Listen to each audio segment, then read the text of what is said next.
6:30, and according to the K9 in the corner, I think it's time to start.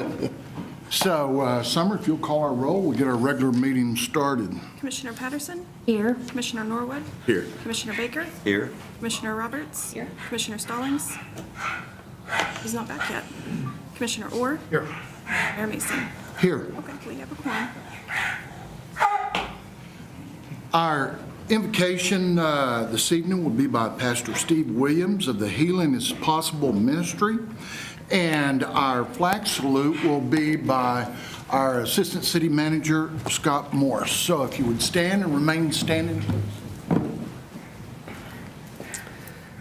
Heavenly Father, we thank you for Enid. We thank you for its history, its traditions, and the people that live here now.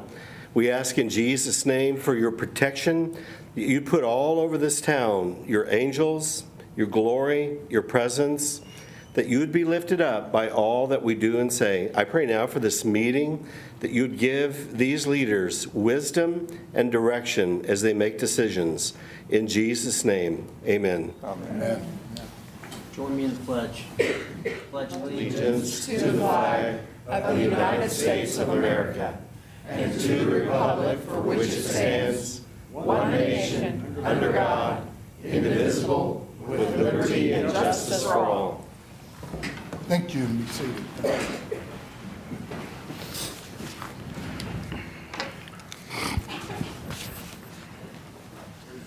Item 3.1, consider approval of minutes of the regular commission meeting of December the 3rd, 2024. So moved. Second. I have a motion and a second. Please cast your ballots.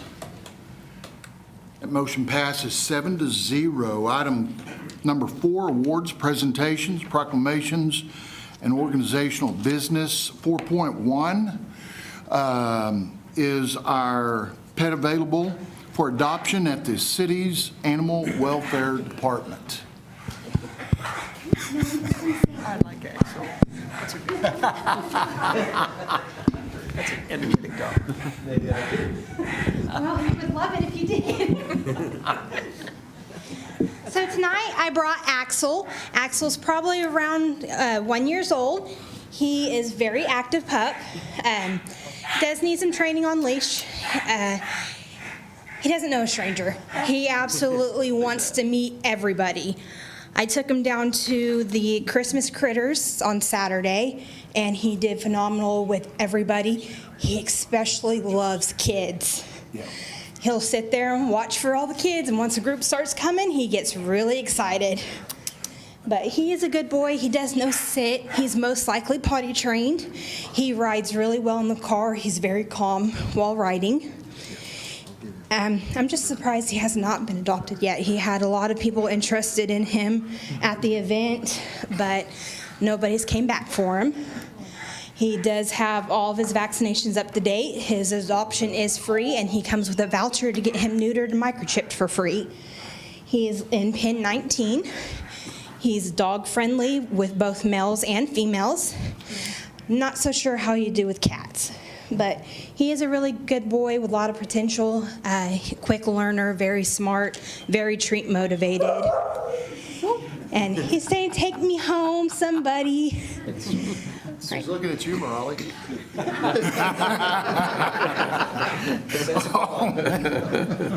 All right. Yes, look at There you go. Thank you. Thank you. All right. 4.2, recognize the City of Enid Employee of the Month for December.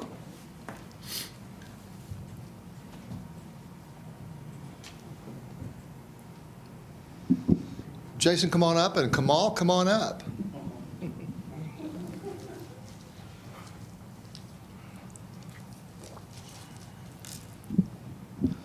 This is always, as I've said before, one of the, and Morali, come on up.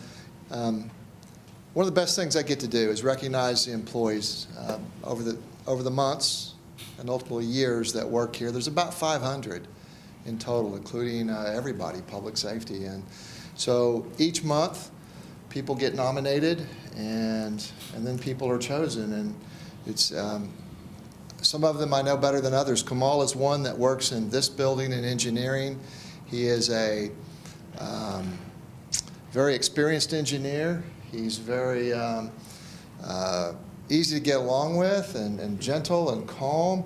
But he's also a driving force, and he trains a lot of the folks here. So before I give him this plaque and this coin, I thought I would let Jason and Morali talk about what Kamal means to us. And you can kind of see some of it because pretty much a lot of the engineering department showed up, and that's for you, Kamal. So, anyway, Jason. So when I learned that Kamal got nominated for this, I told myself I wouldn't cry, so I'm not going to cry this time. I'm a very emotional guy, but Kamal was here when I started, and I think he started about a year ahead of me here at the city. And as Gerald led into, he does all of our stormwater design, all of it in-house. He does all of our stormwater design for like new developments, our site plan reviews, stormwater fees, stormwater reports. He does all of those things for us, as well as he's one of kind of he's the kind of a heart and soul kind of guy of the department, because he's always there with a smile. He's always at work, teaching and learning all at the same time. He is what makes us, Morali and I, look good, because we get young engineers like Tam and kind of Ramon, but we get young engineers here a lot of times, and Morali and I don't have to worry about really training him a whole lot, because Kamal is here, and he teaches, he mentors, and he leads the young engineers all of us engineers throughout the day. Did you know you were going to get that this was what this was for?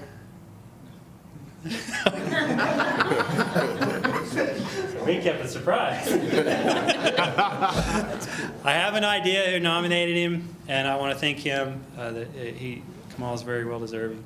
I also want to thank the person that nominated him. So. I think they hit all the main targets. Like what I could add, one more thing is I don't know, most of the people do yoga.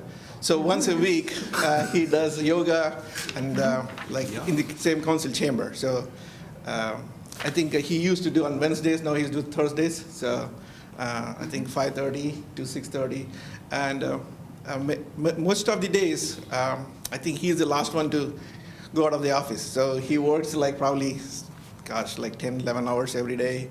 I think he's one of our pillars in the engineering department to keep us in line. He look after all our concerns and stuff like that. He doesn't say first thing, like he will wait all his concerns to the end. We'll say, yep, all good. Then he'll say, wait a minute. Then he's going to give us all, like, did you look at that one? It's like, oh, geez, like, no. So I feel like he's our main guy to go to. So he mentors a lot of us. So. Well, Kamal, I'm going to give you this plaque. You can probably hang it in your office. You've got a lot of admirers. You've made your mark here on the city, and we're glad that you're continuing to do that. I'm also going to give you this coin, and we're going to do the awkward handshake, right, Carol? That's what she calls it. So, and then it's again, you do a great job for us, and wow, they really surprised you. And so now you know what time for yoga. Is it Thursdays, 5:30 to when we're complete? Bring your mat right here, please. Since I didn't give you any notice, I guess it'll just be freestyling, right? You can just come up here and say whatever you want if you want to. Thank you very much for everyone recognizing me as your co-worker and subordinate, partner, whatever you think. I'll be keep working what I'm doing. I always work for the city people and safety of the city, safety of the people. So I don't mind to spend more time to get to the end of that project or whatever it takes. I always take the challenging works, any critical works which are useful for the city. Thank you very much for the giving opportunity to work in the city.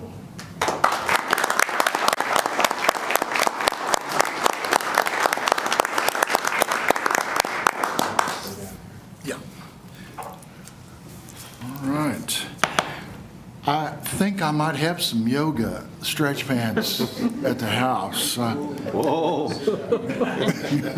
As long as you don't have any yoga pants, I'm good. Okay.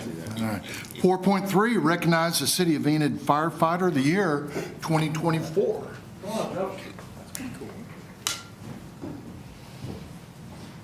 All right.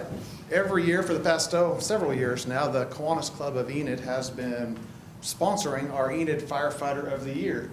So he has chosen, each shift nominates someone to be their Firefighter of the Year candidate, and then Jason, the chief, nominates a staff member.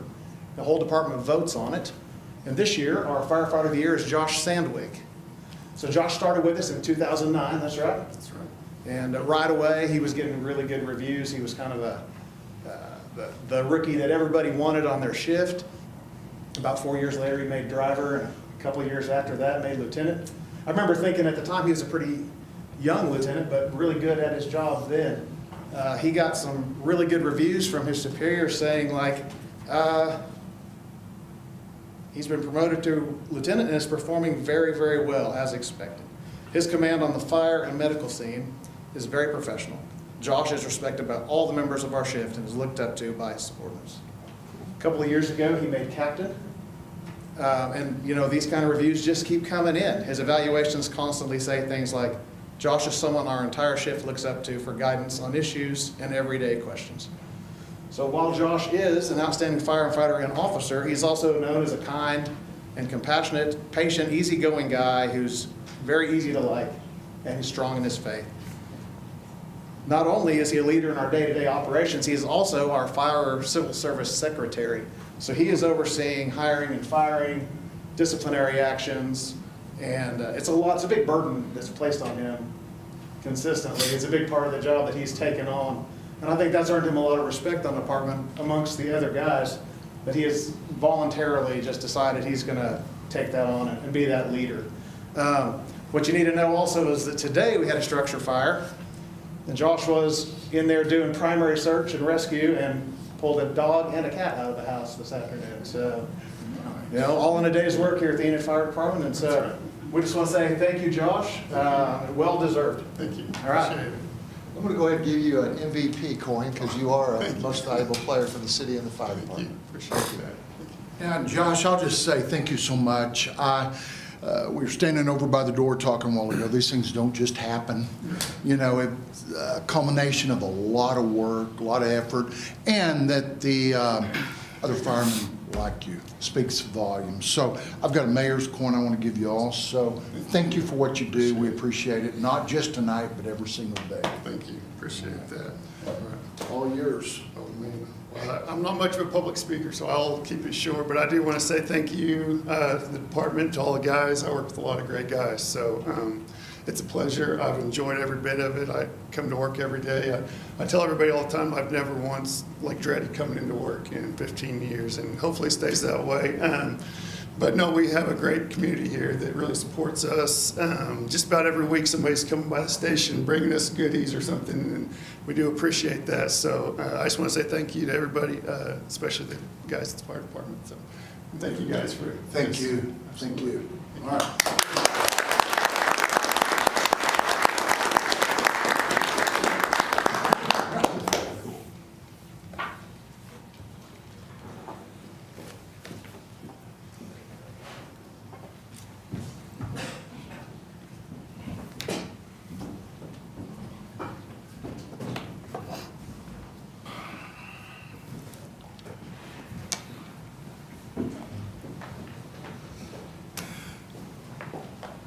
All right, item 4.4, discussion of any item remaining of the, from the study session agenda. So I'm going to move back, Jason. We'll pick back up where you left off, if that's all right. Notice my guys all bailed out on me. Thanks for staying, Justin. Come on.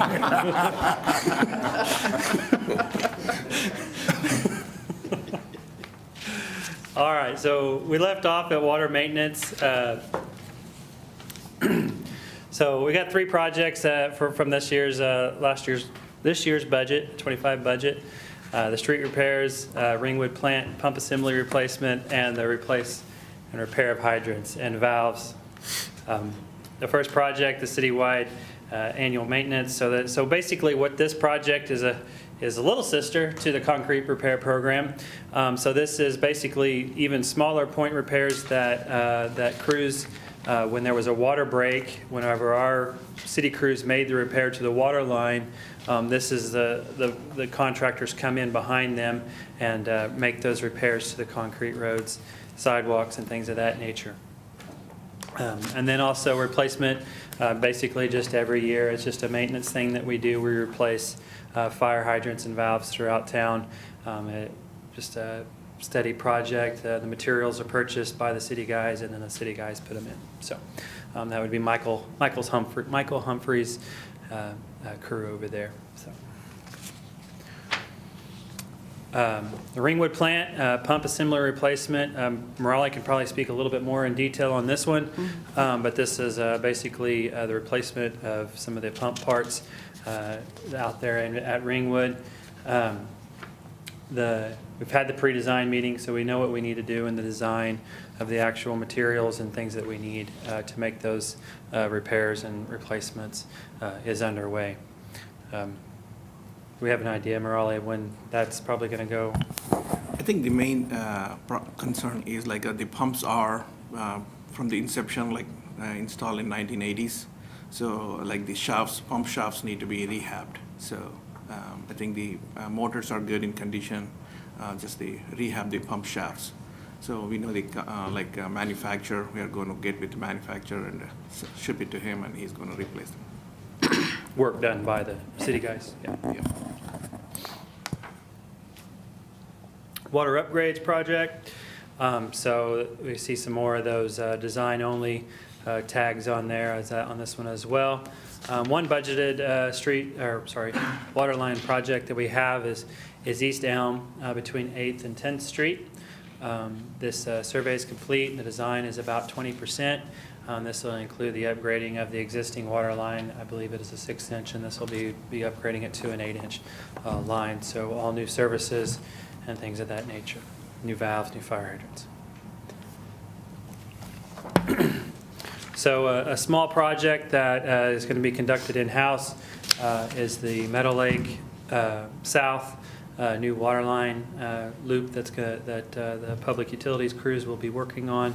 The materials have been purchased, and the construction crew are just kind of waiting on a window for them to get that work done as well. The first design-only project for the water lines program, water lines, is Owen K. Garriott, Cleveland to Johnson. This is a stretch of water line that we've had a lot of issues over the past year or so, and so this will be installing a new line for this stretch. Design is about 30% complete. Meadowlark Lane, Whippoorwill Lane, and Edgewood Drive. Same thing here, a water line upgrade. The design components are what we're working on this year, not the construction. So survey is complete, and the design will begin here shortly after the design of the previous project. East Elm, 16th to 30th. So this is a big stretch of new water line that we'll be working on to improve flows in that part of town. Design only. We'll get this one set up and ready to go, so that once we have funding available, we can kick that project off. So non-CIP grants, loan projects, could probably throw in a few other terms in there, right, Aaron, to encompass it all. So the first project I want to talk about is 66th Street, water line and sewer line. So the industrial park that's out east of town, along 66th Street between Willow and Chestnut. And so right now, for the water line, we've got the design of the first phase of the water line complete. The project has been bid out, and we've got a contractor. We're working on the contracts right now with that contractor. Right now, we're also working through the railroad permitting process, as well as some right-of-way that we need to acquire along Willow Road. Both of those should be wrapped up sometime in January. The way we set up the project and the bid will allow the contractor to begin construction here as soon as we get contracts underway.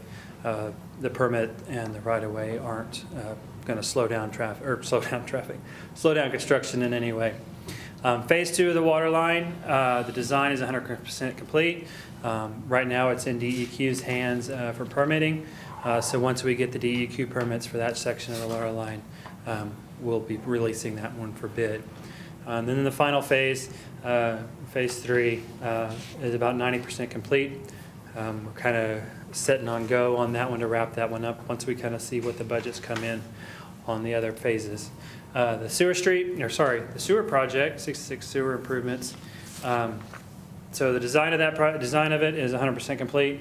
Right now we're working on right-of-way acquisition and permitting as well. Both of those, the right-of-way acquisition, we were kind of finishing up the actual plans before we approach some of the property owners and things like that. And then the DEQ permitting, I think if it's not out, it's going out like tomorrow.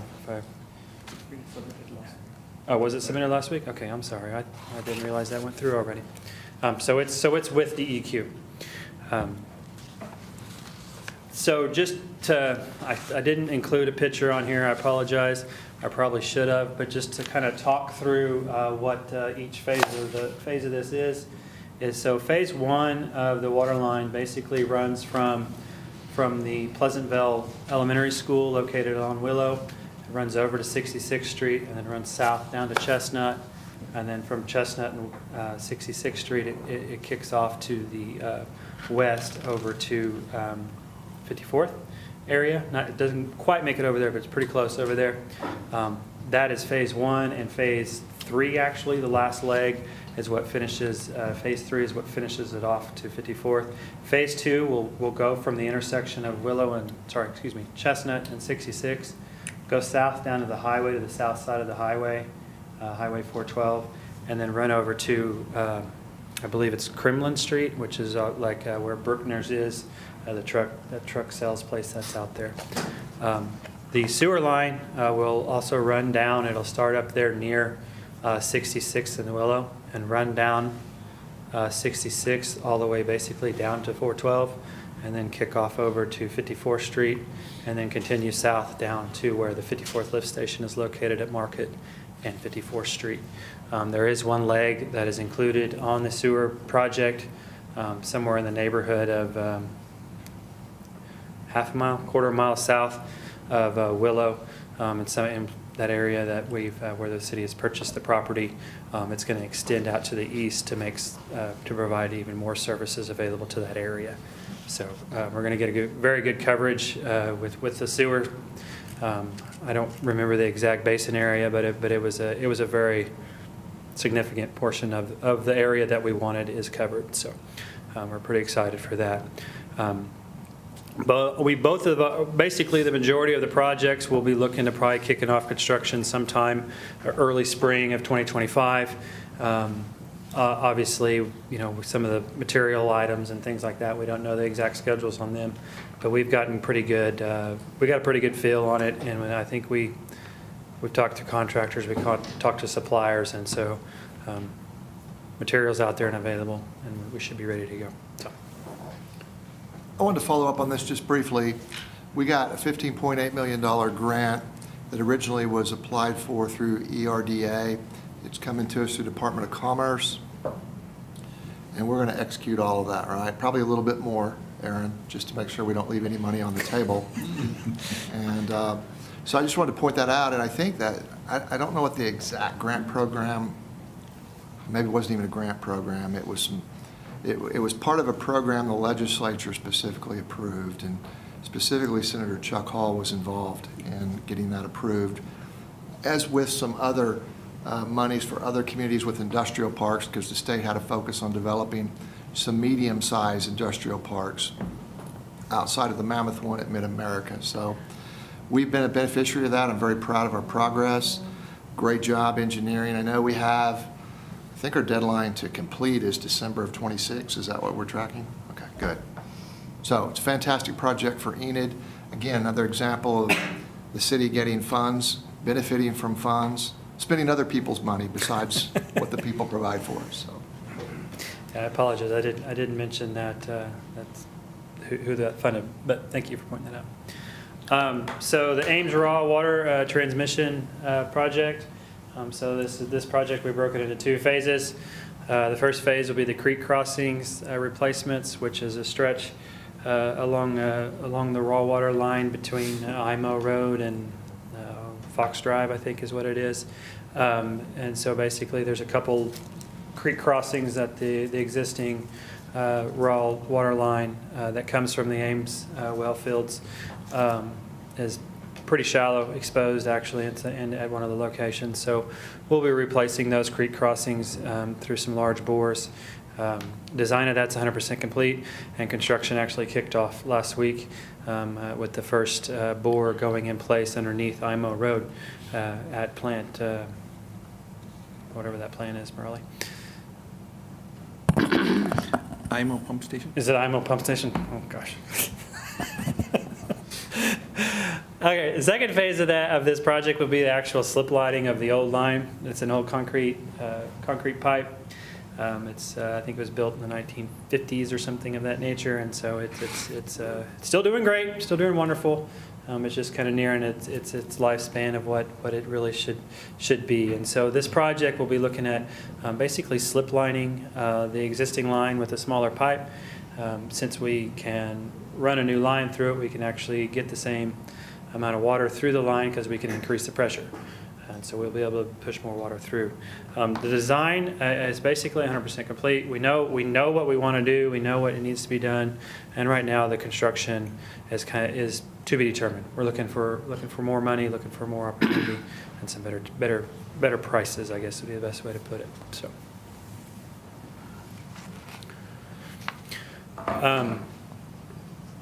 As mentioned earlier, this is another phase that Gerald spoke about us there being some available funds through ODOT TAP program, and we had a shelf-ready project that they knew about that Stephen applied for, and so this is what that project is: South Meadow Lake Park Trail down to Vance.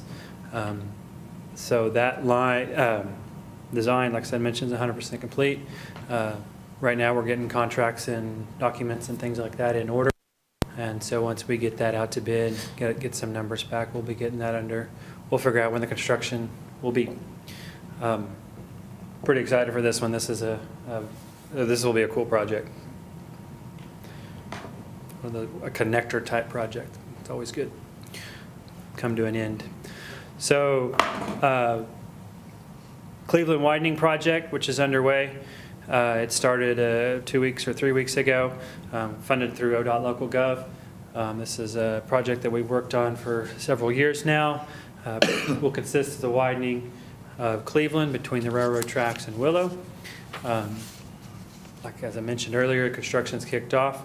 And so I believe it was about a month ago, I think it was in November, I came in here and I had a presentation for you over the schedule. And last week I had a meeting with the contractor on the project, Cummins, and he wants to change it all. So I will be probably getting a little bit of a backup another presentation out for y'all to see, but to kind of summarize it, right now the plan will be to shut Cleveland down at the tracks beginning the very 1st of January, probably January like 13th. Initially, they were planning on closing it sometime mid-February, so they moved it up about a month. The idea there is it's kind of a little bit of a misunderstanding between us, the contractor, and BNSF, but BNSF is ready to go. So they said after the holidays, get a shutdown and they'll start work. So I didn't want to miss the opportunity to start it earlier. It means I get it done earlier. So Cleveland will be closed from the railroad tracks, or Hunters Hill Avenue that's down there just south of the tracks, all the way up to not Hunters Hill. You saw your head pop up, made me correct myself. Rolling Oaks, south side of the tracks, all the way up to Hunters Hill, which is the North Hunters Hill entrance. That entrance will be that's not being closed. It'll be closed south of that. So the idea of what the contractor is going to try to accomplish during during this closure is basically while the railroad is doing their work, they're going to be working diligently to get as far north of the tracks as possible, with the goal basically being able to get to the South Hunters Hill entrance. And so once the railroad tracks improvements are done, they want I want that section, the contractor wants that section of Cleveland between the tracks to that South Hunters Hill entrance completed, or at least to a point that it'll be full access. And so basically that closure will move up to the north side of the South Hunters Hill entrance, and then that way we'll get that reopened back to that neighborhood. I think the number that I was given was 120 days is what they were looking at for the closure time. I need to clarify whether that is going to make if that changes any with what they're planning to do as far as the length of work and things of that nature. But it's my understanding it should be right around 120 days, and then that will get them to the point of where the closure that's going to take place up there at the North Hunters Hill entrance wouldn't be as long. So it would be a lot shorter for them to be able to just go in, redo the box, or actually do the box that's up there, and then reopen back up, and it'd be at least open to full. How long is the railroad going to take with their part? Because it won't be 120 days for them. No, sir. No, I think they're about 60 or 90 days. This is a little bit different construction at the tracks than what we're kind of used to. So it'll be different than what we've seen on Willow. Yeah. The Willow tracks that they did, that was actually one of the last two armed crossing that BNSF has done. And so right now, now the new standard is 4-arm, and so there's actually will be 2 sets of arms on each side. So the construction's a little more involved, I guess, is a way to put it. They got to do double the footings, double the arms, double the controllers, and things like that of that nature. And so I can't speak to exactly how long, but I thought it was very promising that BNSF is they're waiting on us to start, basically. Which is the complete opposite of what happened, so this is. Exactly, yeah. They basically wanted to get past the holidays and then they'll be ready to start, was what the comment was. So excited for that to get going. Commissioner Stallings, did I answer all your questions? Are they going to work on the culverts under the railroad too? Yeah, that'll be going on. Basically. Are we going to just go to one big culvert? Or going to be multiple? We're adding, I believe it's 4 more culverts. Okay. At the proper flow lines. So, any other questions on that one? So Cleveland at the tracks will be cut off for about 120 days is what you're thinking the schedule's shaping up as? Yes, I want to sit down and kind of confirm a few things with them, but that's what I'm. Okay, and then when we firm it up, we can come back and share again. So. Yeah. Yeah, I'm thinking maybe that first meeting or second meeting in January, probably second meeting. Well, that's a negative that the whole thing's going to be closed and different. It's a positive that the project may move along faster when that happens. That's absolutely, that's the goal of what, I mean, obviously I don't want to shut it down at all, but it's got to be shut down for the tracks. I want to knock out as much as I can while it has to be shut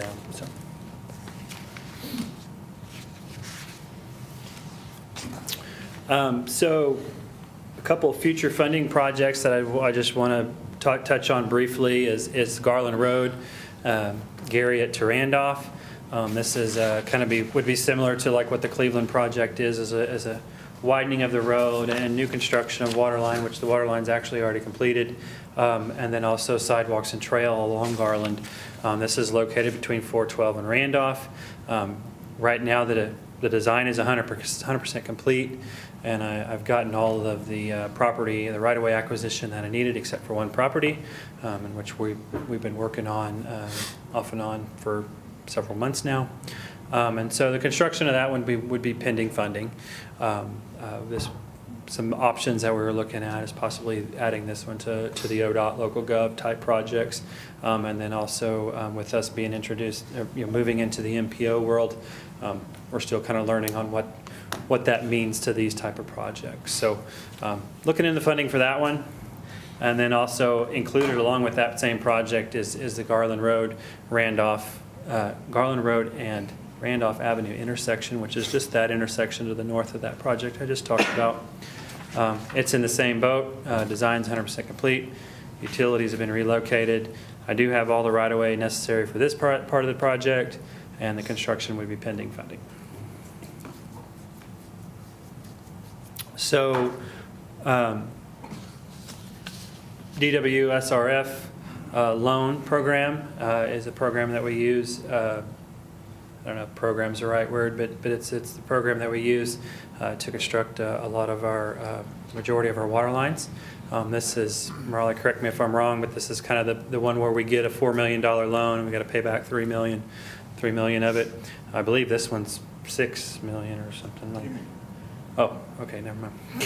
It's a little bigger than I remember.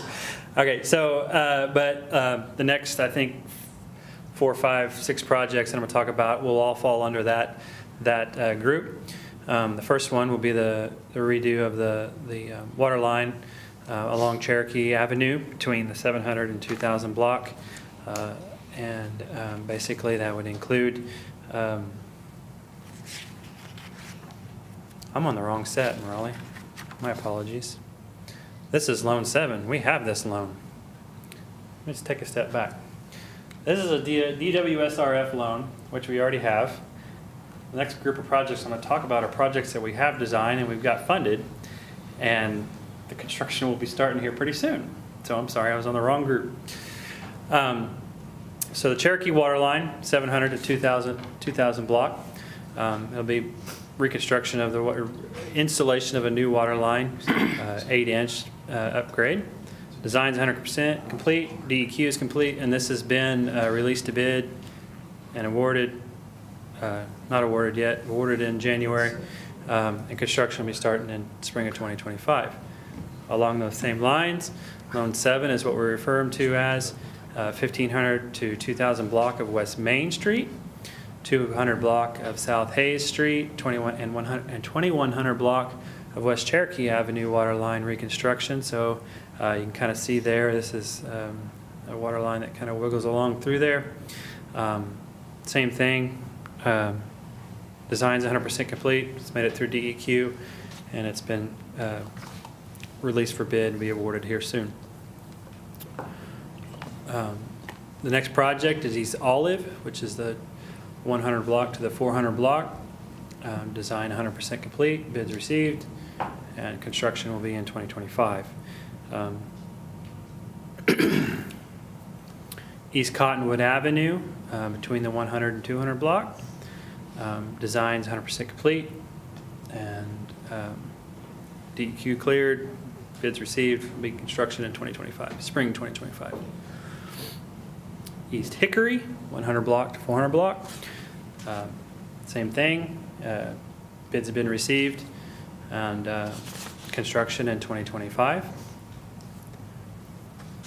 And then the 700 to 800 block of South Van Buren Street. This is a relocation of what's there. You can see there's a couple, 2 or 3 crossings across 412 here at several of those locations. This is kind of an upgrade project. These lines break, it seems like, the worst of times, but so this really good need. Construction to be sometime in 2025. All of those projects that I just mentioned through there that are this loan 7 that I mentioned, all of them will be upgrades from a 6-inch to an 8-inch water line. So improved flows in the area, fresh water and things like that. Next project I'd like to speak about it was CDBG funded. It was the restrooms out at the Government Springs Park North. This project, we had the final walkthrough for this project last week. So construction's 100%, and so they'll be wrapping up a few of the punch list items. If you haven't been able to swing out there and check it out. ADA compliant, fully ADA compliant bathrooms, and sidewalks kind of up there just behind the Heritage Center. So the Enid sport complex project. So this would be, as it stated, construction and building of a new multi-sport complex. So right now, we're still in the consultant selection phase. So we started out with 14 RFQs that we received. We narrowed them down to 7, submitted, asked them for some RFPs from that group of 7.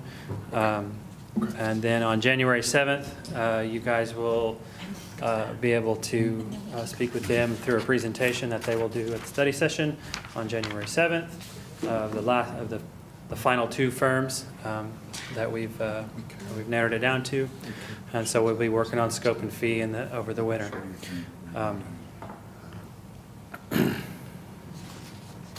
So just a brief summary of FY '24 and '25. We had a total of 119 projects that we worked on, and in a total of about $51 million.